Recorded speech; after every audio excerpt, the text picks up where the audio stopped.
We had another Nashville Predators loss over the weekend, and let's face it, probably another Nashville Predators loss tonight, the way things are going. We'll break down a Preds versus Oilers matchup tonight. Plus, it's Monday, which means we got plus minus for you. That's today on the Locked On Predators podcast. You're Locked On Predators, your daily podcast on the Nashville Predators. Part of the Locked On Podcast Network, your team every day.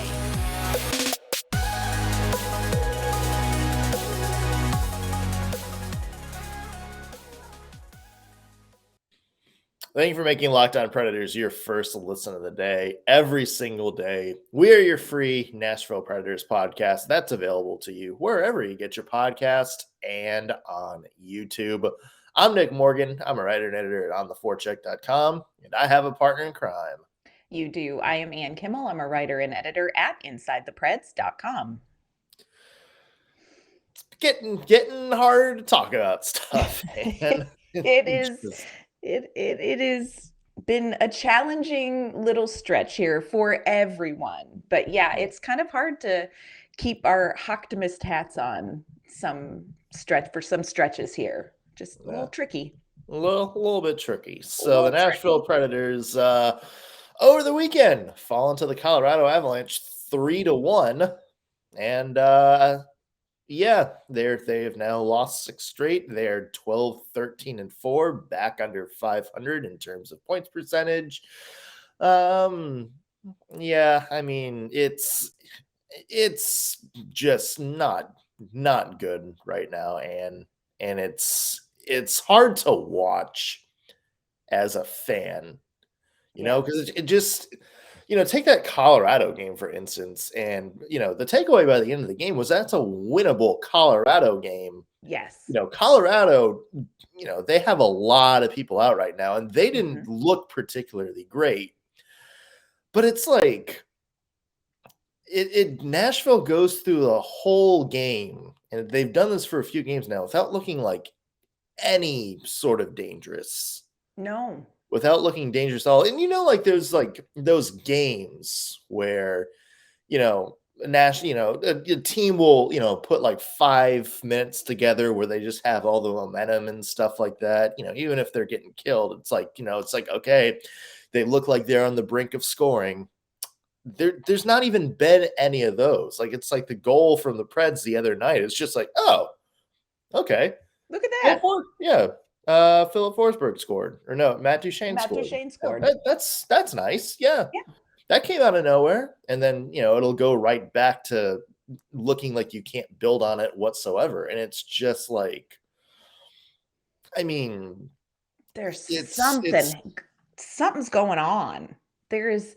Something's going on. And I think we all can pinpoint the on ice what's going on. I mean, we can all point to like the power play. If you're not getting any momentum, if you're not getting any goals off of the power play, that's a huge problem. Our top guys are not scoring. Philip Forsberg and Matt Duchene did have goals this week, but just in general, they are not threatening. So you can go down through the list. We have some defensemen that are out. You can go down the list. Here are the on ice issues. But the thing that is most concerning to me right now is the way that the Nashville Predators appear to be kind of handling and processing and emotionally and mentally dealing with the on-ice issues, because they come out and you think this is the time. Like, here is the time to find those 5-minute pushes like you're talking about. This is the time where you say, you know what, we're facing some adversity here. Let's find a way to generate something. Even if it doesn't result in a win, let's generate something. And I just feel like we're not seeing, instead of seeing an urgency, instead of seeing kind of that push, it almost seems like this team is just confused, giving up, frustrated, uninterested, like whatever adjective you want to use. It's evident that it's just there's something not there. And that's the thing, Ann, like, we talked about, well, maybe the Predators were, there was going to be a pipe dream for some of the players to have the same offensive seasons they had. Right.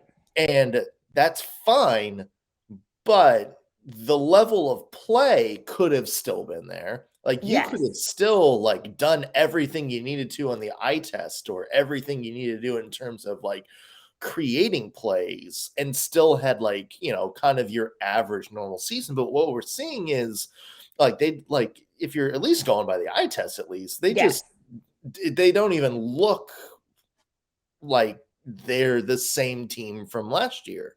Yeah. Like, it's I like would agree. The quality of play isn't there. And I think that's the concerning thing is, look, we could have predicted a statistical drop off. I did not plan for this drop in, style of play. Mm-hmm. I did not prepare for this drastic of a drop in like energy. Mm-hmm. And it's concerning because, we talked about it before, how this kind of had like an eerie vibe similar to back when Peter Laviolette was gone. Yes. And this would be like the second time that this core has kind of just, gone completely flat in really what seems like, to me, the span of, a one, it started with like a one bad week. Yes. It just started with 2 bad losses, and then it just spiraled from there. And I don't know if it's, just a slump. I don't know if it's just, something, but it's drastic how just bad the lack of energy during some of these games are. Yeah. To misquote Ryan Johansson, we're not vibing. Yeah. This team is not vibing. And I agree with you on the eye test, because these last couple of games, when you just straight eye test, when you're watching these games, and admittedly, the eye test can miss some things, but just my overall impression are, I can name for you just a handful of players that I see 100% pursuing the puck, 100% pursuing the game. I think Cody Glass has been doing that. I think Yakov Trenin has been doing that. Hasn't resulted in much for Yakov Trenin. And I know everybody's going to go, bat poo crazy, but Cole Smith does that. Yeah. There's a few people. There's a few people, but their 100% almost magnifies the not 100% of some of the other players, like you said. And what has changed so much? It's like, don't look at results, look at effort, look at execution, look at just almost passion or something for the game. I don't even know what that nebulous thing is. I just, it's like the Supreme Court justice who said, I can't define pornography, but I know it when I see it. It's kind of this same vibe. It's like, we need some pornography for the Nashville Predators. Yeah. And there is none. There isn't, like, it's that thing that we're not seeing is what's not happening among some of these players. And I agree with you. There is a vibe about it that feels very right before Peter Laviolette was let go, almost like this hopelessness, this like we're in this abyss of confusion and we can't find our way out. And I know that tickles a lot of people because, you do have the Fire Poyle, Fire Hines group. But I agree with you. I think the biggest question, the biggest problem is, what does that say about this core group of players that were here when this happened with Laviolette and that are here with John Hines? What's that say about them? Because yes, there's an element of that is 100% on the coach, but there is an element of that where you have to take a minute to self-reflect and say, I've had 2 different coaches with 2 pretty different coaching styles, I would guess, especially in the locker room. And I still can't figure out how to get my groove back like Stella. Like, this core group of players, if this continues to trend the way that it is, and if the leadership group or if David Poyle makes some sort of drastic decision again, this core group of players has a lot of self-reflection they need to do because this reflects so poorly on them. So poorly on them. Yeah. And it's getting to a point where, if this happens again, like let's say the Predators kind of sleepwalk again through the second half of the season, it's a bad year. Mm-hmm. You're looking at more than just John Hines and or David Poile going. Yeah. There's going to be some major changes, and it's Major. going to be difficult for the organization because I feel like you've missed your window to rebuild quickly. Like that was a few years ago when you had a lot of these big guys with contracts coming up and you would have been able to kind of start fresh. You're at a point now where, you're going to see a lot more of the trades where, you put Matthias Ekholm or somebody in the market and then be like, wait, that's it? That's all we got? Yeah. You're going to see a lot of those. You're not going to get a lot of fire for a rebuild unless the person you're trading is probably the person you would want to build around to keep, like Juuse Saros or Roman Josi. So there was a question actually on our Twitter page, LO_Predators. And Al Gross asked, would you trade Saros, our best return, and bank on Askarov in a few years? And I thought, hey, Nashville Predators fans who think a rebuild's going to take, 3 to 5 years. Yeah. Those are the questions. Yeah. Those are the decisions. Yeah. That you're going to be having to make. And the answer is, you're going to have to part with people like that. Yes. What you're also going to have to prepare for is, look, like 3-4 years down the road, Phil Tomasino, Luke Evangelista, Juuso Parssinen, when those players are good, you're not keeping them. If you're in a rebuild, you are basically grooming them to be traded. Right. Like that's it. And, that's going to be the reality. And that's why the Preds need to kind of figure things out soon because, and look, it's, what David Poile did this past summer, he's basically kind of locked in this team. So if you're a fan, you might as well cheer and hope that they turn the corner and they can figure things out and they make a postseason run. Because this might be your last chance for the team to be good for a very long time. Yeah. But more on that in a second. I want to talk about tonight's game. We'll have plenty of time to talk about a potential Predators rebuild. Don't worry, folks. But the Preds play the Edmonton Oilers tonight, and I feel the immense sense of doom creeping in. Already. So I want to talk about that. Plus, it's Monday, which means it's time for plus minus from the past week of Preds hockey. First, though, want to mention today's sponsor. Our show is sponsored by Athletic Greens and their new product, AG1. I use AG1 literally every single day. They sent me a free thing in the mail about a year ago. I, drank it just to drink it, was kind of skeptical about it, but it's become a daily part of my routine. I drink it and I feel energetic throughout the day.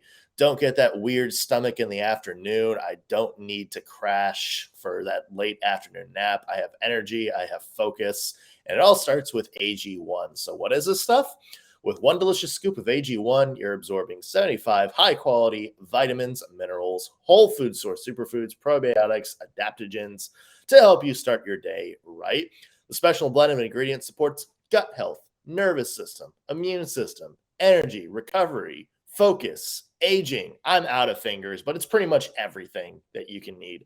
Like I said, I started taking it every single day, and it costs less than $3 a day. I know some people may be looking at the price and thinking, what? But think about it this way. It's cheaper than that daily cold brew habit you have or that daily Starbucks run. And it's cheaper than buying all the different supplements yourself. So you're not taking 5 vitamins every single morning. And let's be honest, you're investing in an all-in-one nutritional insurance. Athletic Greens has over 7,000 5-star reviews. They're recommended by professional athletes and trusted by leading health experts. So make AG1 part of your daily routine. And right now it's time to reclaim your health and arm your immune system with convenient daily nutrition. All it is 1 scoop of AG1 in a cup of water every single day. That's it. No need for those fancy blenders. No need for putting all those millions of different pills and supplements into your morning routine. And to make it easy, Athletic Greens is going to give you a free 1-year supply of immune supporting vitamin D and 5 free travel packs with your first purchase. All you have to do is visit athleticgreens.com/NHL network. Again, athleticgreens.com/NHL network to take ownership over your health and pick up the ultimate daily nutritional insurance. All right, Ann. Yeah. Lord deliver us from evil. Let's talk about Preds versus Oilers tonight. In Bridgestone Arena, 6 days after the last time these two teams were at Bridgestone Arena.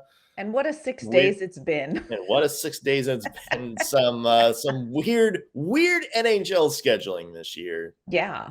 That includes 2 games in 3 nights versus the Seattle Kraken in 2 months, but that's a different podcast for another day. Yeah, weird NHL scheduling a bit this year. Is there any reason to be optimistic for this game? And I hate being so negative. Like I know, it's not who we are. It's not who we are. It's not fun, but it's just like, does anything that you saw like at the end of the Colorado game or anything from the past week give you hope that like tonight's going to be the night? Here is what I will say about that. Always the eternal optimist. Here's what I will say. There is not much that I saw from the Nashville Predators that gives me a tremendous amount of hope for tonight. The play of Juuse Saros, perhaps. But other than that, no. Now, here's what I will say. Looking at what Edmonton has gone through in the past 6 days, maybe if I'm really, really decked out in my optimist head to foot gear, I can see a window. Because while the Nashville Predators have had a rough 6 days, the Edmonton Oilers have had a little something going on of their own. They have lost 2 games since we last saw them. They lost in a shootout to the St. Louis Blues. And they lost, take a minute, folks. You're going to need a minute to digest this little tidbit. The Edmonton Oilers lost to the Anaheim Ducks on Saturday. Yeah. 4-3 to the Anaheim Ducks. So they're a little off their game with the St. Louis game. They were up 3-1. They allowed St. Louis to get back in it. St. Louis tied it up with like 20 seconds left and ended up winning in the shootout. Nugent Hopkins, McDavid, and Draisaitl each missed their shootout shots, which is amazing because I don't know that they've ever missed a shot in front of Nashville Predators fans. Yeah. And with the Ducks, they just made some dumb mistakes and Anaheim was able to capitalize on it. Edmonton is frustrated. Edmonton's a little off their game. We saw a couple clips floating around on Twitter of Leon Draisaitl frustrated and, kind of hitting his stick, leaving the ice and just not in his happy place. Well, don't worry, Leon. Welcome to Nashville, where you get your groove back. Yeah. So Edmonton is coming into this game a little frustrated, a little off.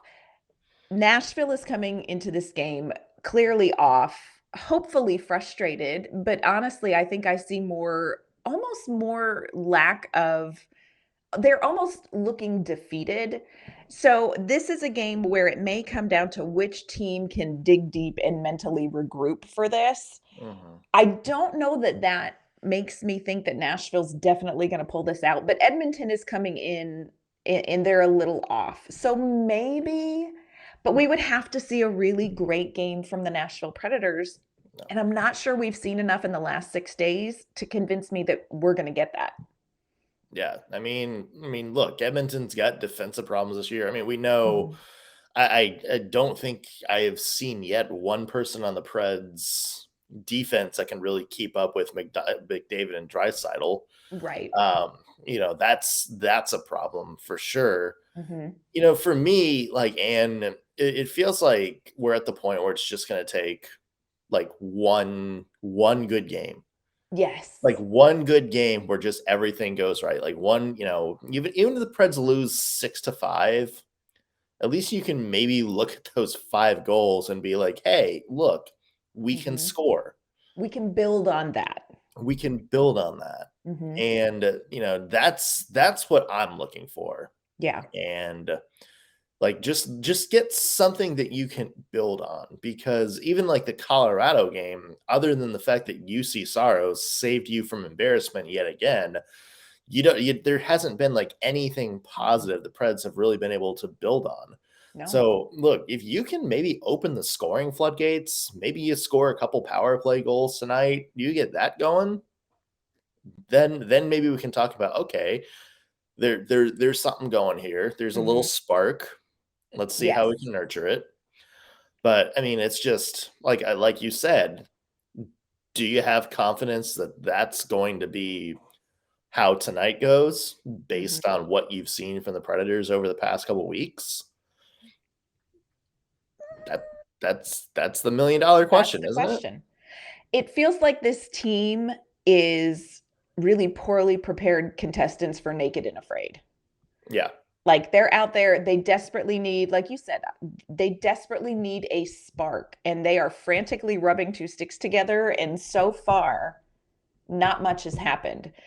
I agree with you, though. Really and truly, what they need is just that spark. They need to open the scoring. The lack of scoring, I think, is such a huge concern.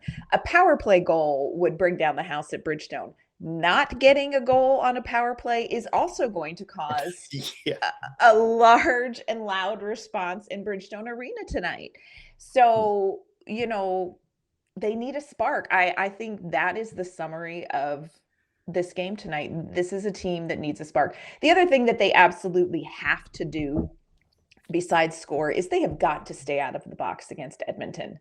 Edmonton lost these 2 games, but they had 4 power play goals. They had 11 chances, but they had 4 power play goals. And let's face it, Nashville should know better after the last game. You cannot go in the box. And they have taken Ryan Johansson, who, I love Ryan Johansson, took such a dumb penalty in the Colorado game in the offensive zone, a dumb hooking penalty. Ryan, sweet boy, if you reach your stick out, they're going to either chicken wing the fire out of that, or they're going to, these people are trained in theater. You're going to get caught doing dumb things. So no lazy penalties. Stay out of this box, because Edmonton, they're great on the power play. They're everything we're not. So it's just extra salt in the wound. So it's got to be a clean game from the Predators. Yeah. We'll see if that happens for sure. It feels like a good transition into plus minus. You guys know how this works. We give pluses to the things we liked about the past week in Predators hockey. This was an easy list to put together.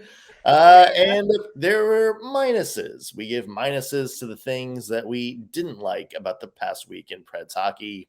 That was another easy list to put together, just a lot more time consuming. For real. Let's just get off on the right foot, Anne. Let's start with a couple of quick pluses. All right. My plus I already mentioned, but when you're a little strapped for pluses, you reiterate what you need to. And my first plus, of course, goes to Juuse Saros. Now, look, I hate, like, I have lost just an ounce of sleep over the fact that overtime goal versus the Jets kind of leaked through on Saros, because what a fantastic game he's had. He is the sole reason Nashville has not been thoroughly embarrassed this past week against the Jets and against the Avs. If you made a drinking game out of hearing Willie Donick say, big save from Saros, we would all still be hungover. Yeah. So Juuse Saros is doing what we need him to do. He's just not getting any support from other people. So Juuse Saros, I know things started out a little rocky for you, my friend, but you are keeping the Predators from being thoroughly embarrassed. And so high five to our little Finnish friend. Yeah, I'm going to throw in another Finnish friend of that too, and just include Kevin Lankinen, because he has been on fire as well. And yeah, I mean, those are the only two reasons that this doesn't look worse. Right. At the same time, those are the two reasons you have optimism that if the Preds can find something scoring, then you can be like, you know what? Maybe. Like they're good enough to luck into another hot streak. Yep. Yeah. No, I would agree with you. And I just have to be upfront and say I apologize to Kevin Lankinen for being so righteously indignant when they signed him, because what a find. Yeah. What a find Kevin Lankinen has been for this team. Yeah, for sure. Of course, we do have to dig into the minuses, Nick. We would be remiss if we didn't, face up to what is real. Before we do that, though, we're just going to take a minute and thank everyone for listening to Locked On Predators and making us your first listen of the day. Now we want you to go check out Locked On Sports Today for your second listen. It is the biggest stories from around the sports world. It's 20 minutes of analysis and opinions. Before anyone else can get to these stories, you get insights from local experts and insiders. So check out Locked On Sports Today. It is available on YouTube and wherever you get your podcasts. More minuses here in a second, Ann, but I want to highlight a quick plus. Okay, we'll take all we can get. Yeah, and that is Cody Glass. Now, Cody Glass, take it home. Come on. Cody Glass is a guy, to me. There's so much talk about the young Predators players being put into the spotlight. Obviously, Ellie Tolvanen being put on waivers, I think that opened up a whole can of worms about, Predators maybe being unable to develop young players and how they can use them. Juuso Parssinen has unfortunately kind of fallen off a cliff since his first early thing. But Cody Glass, I'm getting very impressed more and more each game by what I see from Cody Glass. And he is really starting to kind of figure things out. And you figure it's eventually that big scoring breakthrough feels like it's going to happen for Glass sooner rather than later. Yes. Because he seems to be one of the only players really kind of consistently making things happen when he's out there on a daily basis. 3 shots on goal against Colorado that led all Predators forwards and was second on the team only to Roman Josi.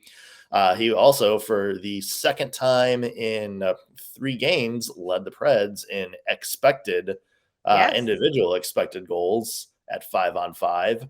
So you're seeing a guy that's, not only, figuring out a way to put pucks on net, but putting decent scoring chances together. And he's actually setting up other players for good scoring chances. And, he is slowly but surely starting to get better on faceoffs too. So you're kind of seeing him in real time figure out what he needs to do to kind of be a top 9 center, to be, that playmaker that the Preds thought that he could develop into. There's still some kinks in his game that you have to work out, but over the last 2 weeks, when you're looking for anything positive that you can build around, maybe you're identifying some guys that are going to be here and take over a bigger role if you need to start making some trades. Cody Glass is one of those guys. Yes, absolutely agree. And love to see that for him. Don't know enough about the backstory to be confident of this, but it makes me wonder if the slower start into the season for Cody Glass, we were all very frustrated with the healthy scratching of Cody Glass, but if you're seeing things develop really well for him now, maybe he just was on a different trajectory. But I agree with you. I think Cody Glass so fun to watch. He is one of those players where when he is on the ice, you notice him for the good reasons. Yeah. For the good reasons. So love what we're seeing from Cody Glass. High quality, like really getting to see his hockey. They talk about that hockey IQ. You're really getting to see how well he plays and reads this game. So amen. Love me some Cody Glass. Yeah. Well, we have to be negative a little bit, and there's a lot of minuses you can choose from over the past week. Give me one. What's one minus you have? I mean, let's talk about the elephant herd in the room. The herd of elephants in the room. It's not just one elephant, friends. Bridgestone is packed full of elephants. I don't even know. Maybe it's not a herd. I don't know if you call an elephant a herd of elephants, a group of elephants. That's the power play. Y'all. I mean, what can you say at this point? They're on a streak 0 for 20. Like when you are already having issues generating offense and then the opposing player literally removes a player from the ice for you and you still can't generate offense. Like that is the definition of a minus for Locked On Predators plus minus. Like you are literally giving the other team permission to commit penalties because it is of no cost to them. You give one of their players 2 minutes of rest, just, costs them nothing. They get to just hang out by themselves. They get a little quiet time, sitting there, catching their breath, and nice little get some snacks from the sin bin. There's apparently great snacks in the sin bin, and you don't generate any goals. It's mathematically like you have an extra guy. Like there's so many things watching the power play, and it's become one of those things where when you watch the power play, you almost put your hands over your eyes and just peek through your fingers because it's just starting to get to the point where it's so painful. And I think it's mental. Like I think so much of this is not even structural anymore. I think it's just mental. This team, like there is some serious man advantage stage that needs to happen in Bridgestone tonight because this crowd will be merciless. I fear. Yeah. Oh, if the Preds lose big tonight, and it's one of those situations where they get like a couple of extended power plays and do nothing with it.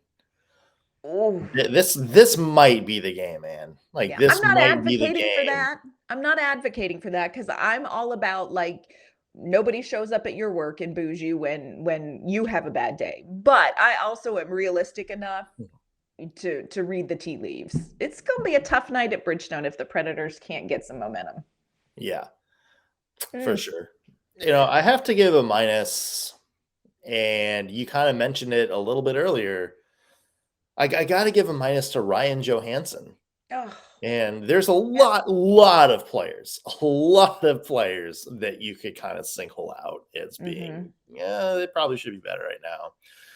But Ryan Johansson, just 6 points in his last 13 games, and one of those includes a 3-point game all the way back in December. And it's just, you're looking through the stat sheet, and it's just like there's games where you just look, and it's like, what did he do? Like, there's like nothing on the score sheet, like just like stretches where there's not even like shots on goal. I mean, he is like putting a bunch of forgettable performances, except the last couple of games where he's been memorable for different reasons, and that's penalties. I mean, he had that 3 penalty performance against St. Louis, last weekend, took that very bad penalty against Colorado, and then he had another kind of questionable penalty against Winnipeg.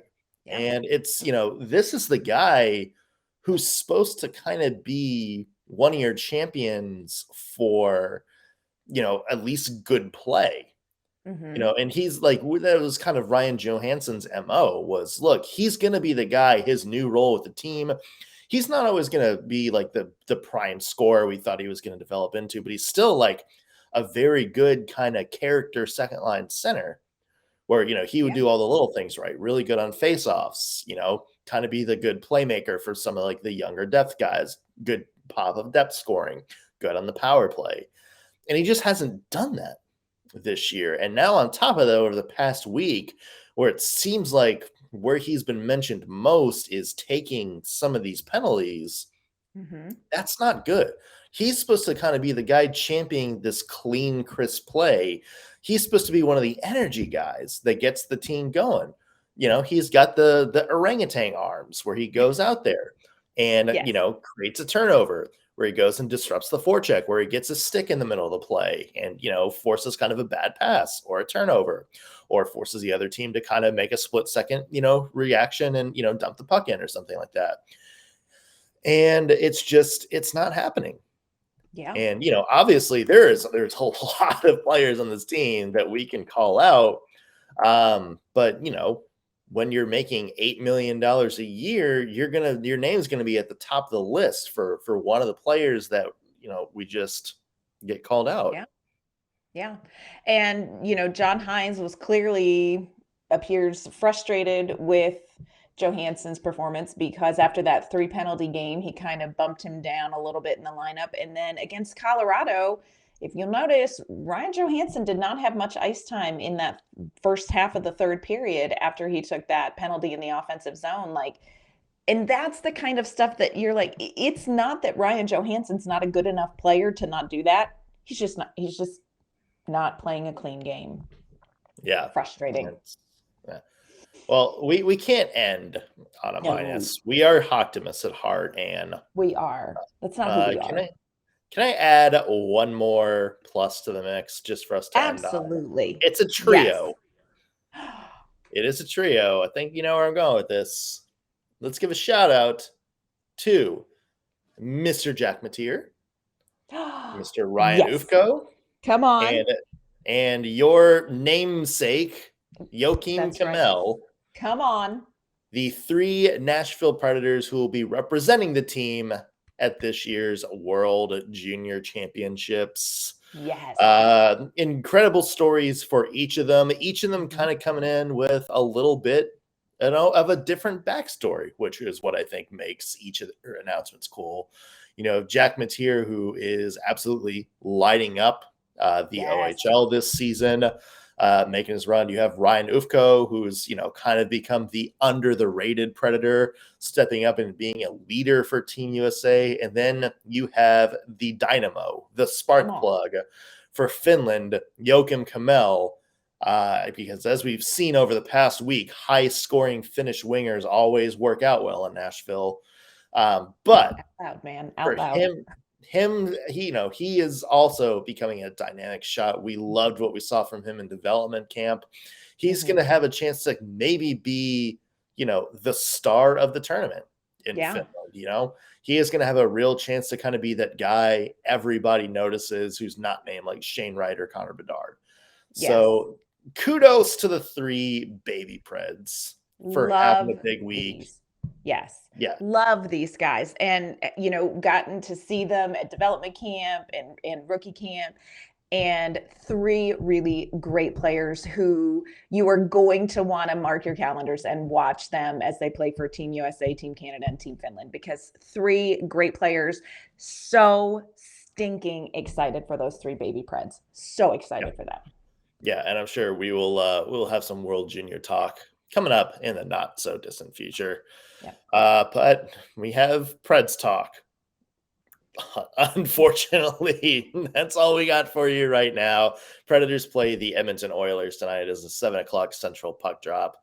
We'll be back tomorrow with a full game recap.